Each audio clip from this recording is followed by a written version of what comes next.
ano ba itong mga mandatory safeguard na to, particularly for fund level consolidation.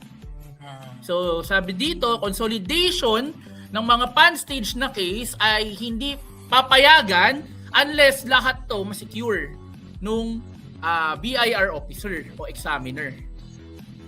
So ayan po, isa-isahin natin yung rundown. So yung number 1 is dapat, ito yung paulit-ulit, yung written conformity to consolidation.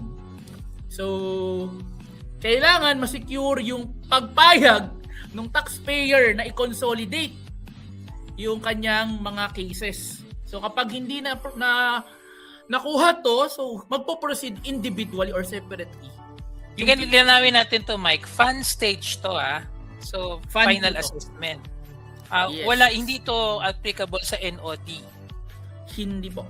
Iba to. Pang may fund ka lang. So kasi para ma-confuse sila, automatic consolidation Diba? Automatic consolidation. Yes. Ngayon sa fund stage, hindi basta-basta na automatic consolidation kapag wala itong mga prerequisites na to.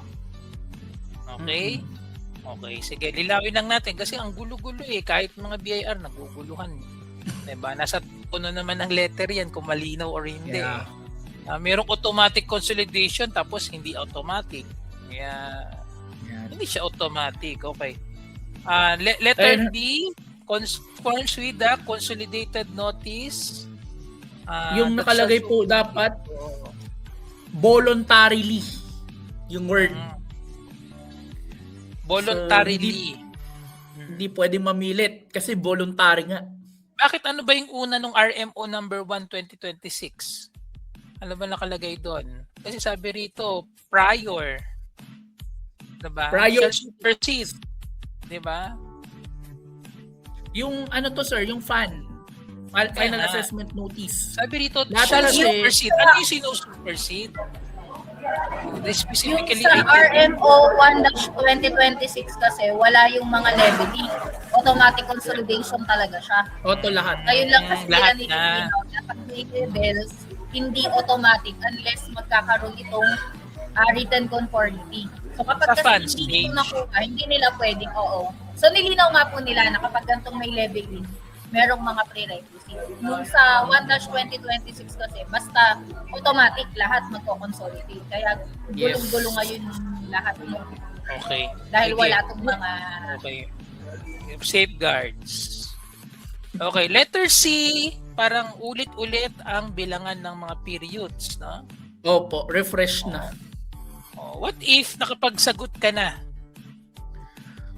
Prior, tapos sa consolidate. Kasi remember, paano kung may fund na wala ka pang sagot at may fund na may sagot ka na? Diba? Does it answer this, consolidated kasi, sabi rito, upon proper service, consolidated. No, fresh response. No? Supersede. Malamang superseded yung dati. Tama ba, Mike? Yung dati. Tama po. Tama, sir. Kasi yung dati. Natin, kapag fund supersede, pag mga NOD, mas na-change. Diba? Ewan ko kung napansin nyo ng mga nagbabasa ng magkaiba yung mandatory superseding at saka yung retain na technicality. Okay, letter D. Conformity is daw procedural only. So, does not constitute admission of liability and does not waive substantive defense. Yung sinasabi.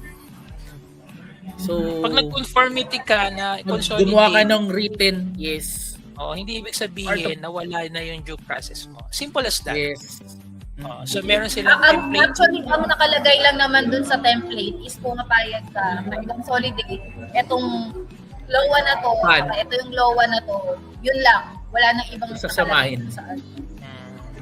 Okay, sige. Okay, at least malinaw to.